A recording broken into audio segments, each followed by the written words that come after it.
Well, clearly the war against this public health emergency is far from over. So let's join Dr. Shalom Oni, a public health physician. He joins us right here in our Lagos studio this afternoon. Thank you for joining us. Thank you, Coyote. Let's see if we can pick up from where we stopped with Professor Happy. What is the single most important lesson that COVID-19 has taught you, perhaps as a public health physician, as an individual? Let's start from there before we move on to other things. Well, the most important lesson I've gotten from this COVID-19 so far is that if you don't put systems and structures in place, you are going to be badly hurt by any form of health-related events going on in the world. So Nigeria, as a country in Africa, we must put our hearts together and ensure that we don't pay lip service to health infrastructure anymore. Look at the Nigerian budget. As of today, there's an Abuja declaration. As of today, we are still struggling to keep up with Abuja declaration that talks about the percentage of health budget that must go to health. So it's a whole lot of things. We have been advocates have been ongoing on this. Government have been lobby groups have been talking to the government to ensure that health department is well funded. So going forward, if we don't put our hearts together, because when pandemic comes, you won't be able to travel out to Europe, to Germany, where you get this treatment top class. So invest in the primary health center, invest in general hospital, and invest in the tertiary too, so that we are fully kitted when such cases come up. If you could rate our response so far, how we have put those structures and systems in place from, let's say, February the 27th, when we recorded our index case, to this moment. If you could give us a scale of 1 to 10, how would you rate us so far? Well, I would rate Nigeria 5 over 10. That's average. Average. Okay, well, let's talk about our measures. So schools are gradually reopening. You just saw religious centers reopening across the country. Domestic flights have resumed. International flights will resume in the coming days. Did you really, I was speaking with Professor Happy, we're talking about eventualities. Do you foresee any, and do you think we're prepared for that? You've rated us average, by the way. What do you think we're prepared for the eventualities? Now, let me pick up from where Professor Happy stopped. Right. In Europe, they have 14 strains already. Strains, not lineages? Sorry, variants already. Okay, right. Variants. In fact, there is when COVID-19 kicked off, we had the D614. But now there's a mutation to D614G. In fact, the current global spread we are having is a result of D614G. It's there. The statistics are there in Turkey, in UK, in Russia, all over. However, I'm starting with the international flight now. Right, go on. The tendency of importing a strain, another strain, or another lineage, according to the prof, it's very high. So this is the time when we must give the molecular biologists a voice.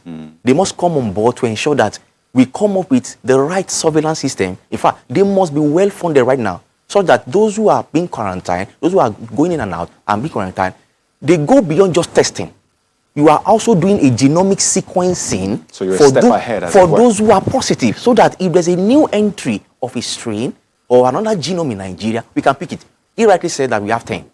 But with this opening of international flight, we could have more than 10 in the next couple of weeks. So our surveillance system, our molecular biology surveillance system must be strong, so that at every slight entry, we are able to pick a new entry. Oh, wow. And do you see us doing that already?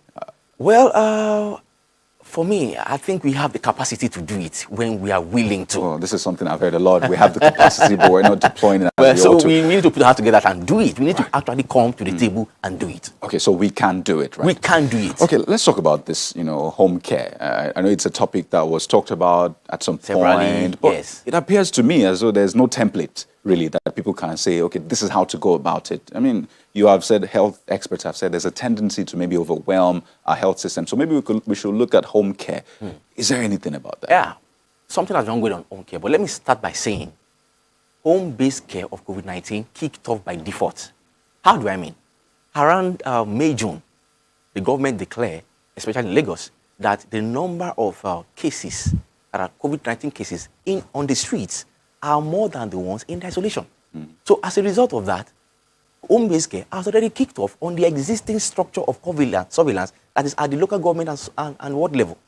However, there has been some training ongoing by National Primary Care Development Agency, even by State Ministry of Health. They've been training laboratory health workers, they've been training logisticians, and they've been training doctors and community health workers that will now ensure that at least you do a visit to a positive COVID-19 case in their house, then you complete the 14 days or 21 days, as the case may be, by phone. While the care is happening at home. It's happening at home. So the structure now is kicking off. However, the home-based care thing has kicked off, by default. I mean, it started way before we even...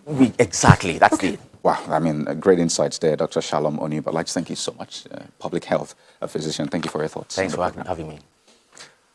Well, let's head outside the country. Wuhan, China used to be the epicenter of the coronavirus pandemic when it first hit the world.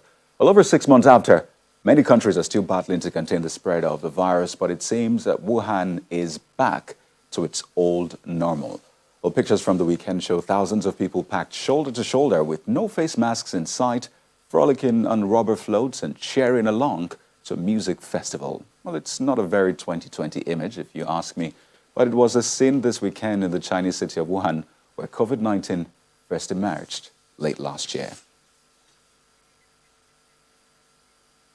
We'll take a look at our website, channelstv.com, where you can get access to stories in different areas from business, health, politics, sports, Africa, and around the world. Like this one, Nigeria confirms 417 new COVID-19 cases set to resume international flights, and so much more, all at your fingertips.